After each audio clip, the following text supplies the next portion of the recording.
আসসালামু আলাইকুম, welcome to my channel Shiuli's kitchen. আমি আজকে আপনাদেরকে দারুণ মজার বিয়ে বাড়ির স্টাইলে শাহি ফিরনি তৈরি করে দেখাবো। মাত্র 1 লিটার দুধ দিয়ে আমি আজকে 10টা কাপ ফিরনি তৈরি করে নিয়েছি। আপনারা চাইলে ঈদ বা যে কোনো অনুষ্ঠানের আগে এই কাপ ফিরনিটা তৈরি করে ফ্রিজে রেখে দিতে পারেন। তাতে করে অতিথি আপ্যায়নে আপনাদের কাজে দিবে। এই শাহি ফিরনিটা খেতে এত টেস্টি যে 1 কাপ ফিরনি খেলে আরেক কাপ ফিরনি খেতে মন চাইবে। এর স্বাদ মুখে লেগে থাকার মতন। তাহলে চলুন আমি কিভাবে এই শাহি ফিরনিটা তৈরি করেছি তার রেসিপিটি আপনাদের সাথে শেয়ার করি।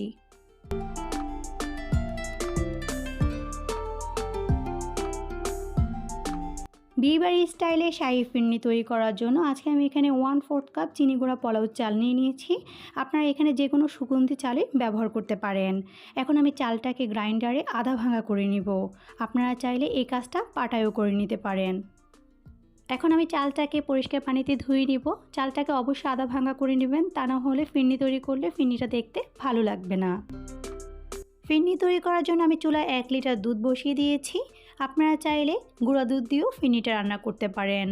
বলক আসার আগ পর্যন্ত দুধটাকে অনবরত নাড়তে থাকবেন, এতে করে দুধটা আর নিচে থেকে লেগে যাবে না। দুধটা ফুটে উঠলে আমি এখন এর মধ্যে চালটাকে দিয়ে দিচ্ছি। চালটা দেওয়া হয়ে গেলে আমি ভালো করে নেড়েচেড়ে চালটাকে ভালো করে দুধের সাথে মিশিয়ে দিব, তা না হলে দলা পেকে যাওয়ার সম্ভাবনা থাকবে। তো অবশ্যই ভালো করে নেড়েচেড়ে চালটাকে দুধের সাথে মিশিয়ে দিতে হবে।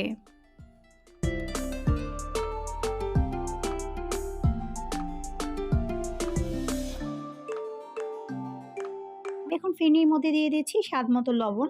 অবশ্যই মিষ্টি খাবারে লবণ ব্যবহার করলে এর স্বাদ বহুগুণ বেড়ে যায়, তাই অবশ্যই লবণটা দেওয়ার চেষ্টা করবেন। এরপর লবণ দেওয়া হয়ে গেলে আমি এখানে দিয়ে দিচ্ছি 3টি এলাচ ও 1 টুকরো দারুচিনি। আমি এখানে কোনো লবঙ্গ বা অন্য কোনো আর মশলা ব্যবহার করব না। এর মধ্যে 3 টেবিল চামচ পরিমাণ কাজু বাদাম বাটা দিয়ে দিচ্ছি।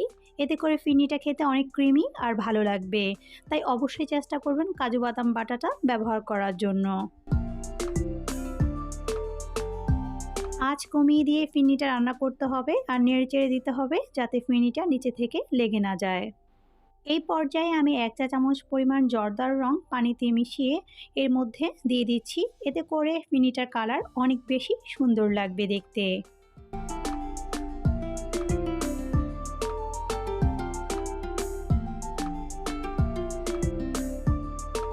এখন আমি ফিরনির মধ্যে একটি শাহি ভাব ও ফ্লেভার আনার জন্য একটি বাটিতে নিয়ে নিচ্ছি 1/4 কাপ গুঁড়া দুধ।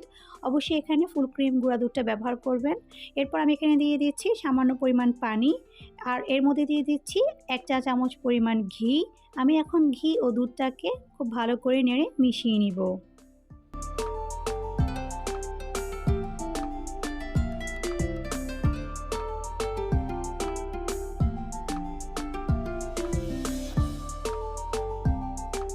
মিশানো হয়ে গেলে দুধ ও ঘিয়ের মিশ্রণটা আমি ফিরনির মধ্যে দিয়ে দিচ্ছি।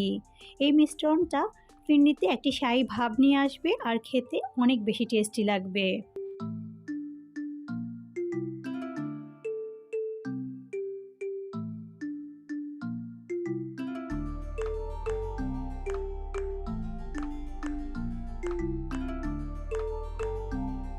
চুলার আঁচ কমিয়ে 15 থেকে 20 মিনিট রান্না করলে দেখবেন চালটা সিদ্ধ হয়ে যাবে।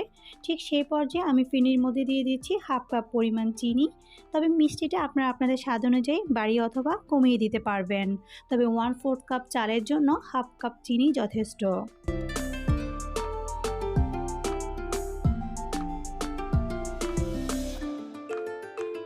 ফিরনিটা বারবার নেড়ে এর উপরে যে দুধের সর পড়বে সেটা ফিরনির সাথে ভালো করে মিশিয়ে দিতে হবে। চুলার তাপের উপর নির্ভর করে ফিরনিটা 25 মিনিটের মতো রান্না করলেই তৈরি হয়ে যাবে। ফিরনিটা আপনারা কতটুকু ঘন খাবেন সেটা আপনাদের উপর নির্ভর করবে। তবে আমি এই পর্যায়ে চুলা থেকে নামিয়ে নিব, কারণ এটা ঠান্ডা হলে আর একটু ঘন হয়ে যাবে। তবে আপনারা যদি টাইট টাইপের মানে একটু গাঢ় ফিরনি খেতে চান সেক্ষেত্রে আরেকটু রেখে তারপর চুলা থেকে নামিয়ে নেবেন। চুলা বন্ধ করার পর ফিরনিটাকে নেড়েচেড়ে ঠান্ডা করে নেবেন, তা না হলে উপরে মোটা সর জমে ফিরনিটার আসল যে মজা সেটা পাবেন না। তাই নেড়েচেড়ে ঠান্ডা করে নেবেন যাতে করে উপরে কোনো রকমের মোটা সর না পড়ে। আপনারা চাইলে চুলা থেকে নামানোর আগে ফিরনিতে 1 ফোঁটা কেওড়া জল ব্যবহার করতে পারেন, এতে করে বিয়ে বাড়ির সম্পূর্ণ শাহি ফ্লেভার ফিরনি থেকে পাবেন। তবে আমার কাছে পার্সোনালি কেওড়া জলের ফ্লেভার ভালো লাগে না, তাই আমি এখানে স্কিপ করছি। আপনারা চাইলে এখানে কেওড়া জলটা দিতে পারেন। আমি এখন ফিরনি রান্না করার সময় যে গরম মশলাগুলো দিয়েছিলাম সেই গরম মশলাগুলোকে ফিরনি থেকে তুলে নিব।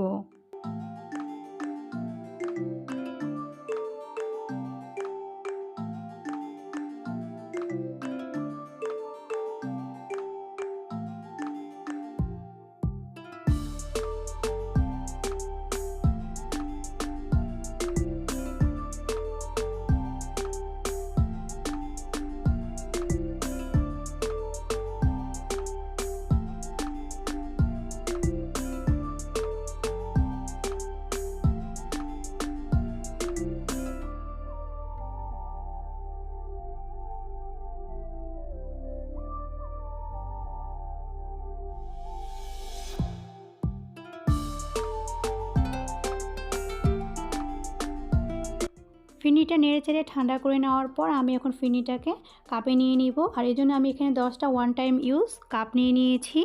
এখন আমি এই কাপগুলোর মধ্যে ফিরনিটাকে নিয়ে নিচ্ছি।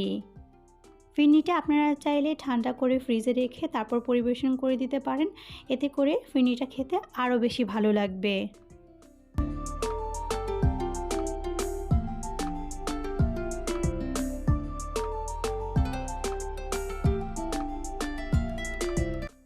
আমার এখানে 10টি কাপে ফিরনি ঢেলে নেওয়া হয়ে গিয়েছে। আমি এখন ফিরনিটার মধ্যে আরেকটু শাহি ভাব আনার জন্য এটাকে কিছু কিশমিশ ও পেস্তা বাদাম দিয়ে সাজিয়ে দিচ্ছি।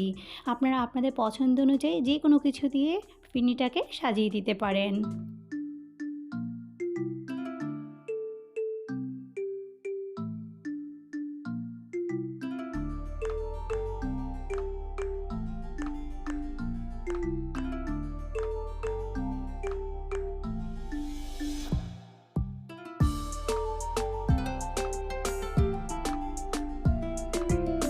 পরিবেশন করে দিচ্ছি মাত্র 1 লিটার দুধ দিয়ে সবচেয়ে সহজ রেসিপিতে বিয়ে বাড়ির স্টাইলে 10টা কাপ শাহি ফিরনি। এই ফিরনিটা এত টেস্টি যে একবার খাবে সে বারবার খেতে চাইবে। আপনারা অবশ্যই একবার হলো বাসায় এই রেসিপিটা ট্রাই করে দেখবেন, ইনশাআল্লাহ আপনাদের বাসার সবাই ভীষণ পছন্দ করবে। কথা দিচ্ছি নিরাশ হবেন না, একবার হলো অবশ্যই ট্রাই করবেন। আর আমার রেসিপিটি আপনাদের কাছে কেমন লেগেছে তা অবশ্যই আমাকে কমেন্ট বক্সে জানাতে ভুলবেন না। আমার রেসিপিটি ভালো লেগে থাকলে অবশ্যই আমার চ্যানেলটিকে সাবস্ক্রাইব করে বেল বাটনটিকে অন করে দিবেন আর আমার ভিডিওটি লাইক ও শেয়ার করবেন। আজকে তাহলে এখানেই বিদায় নিচ্ছি, দেখা হবে আবার নতুন এক রেসিপিতে। সবাই ভালো থাকবেন, সুস্থ থাকবেন, আল্লাহ হাফেজ।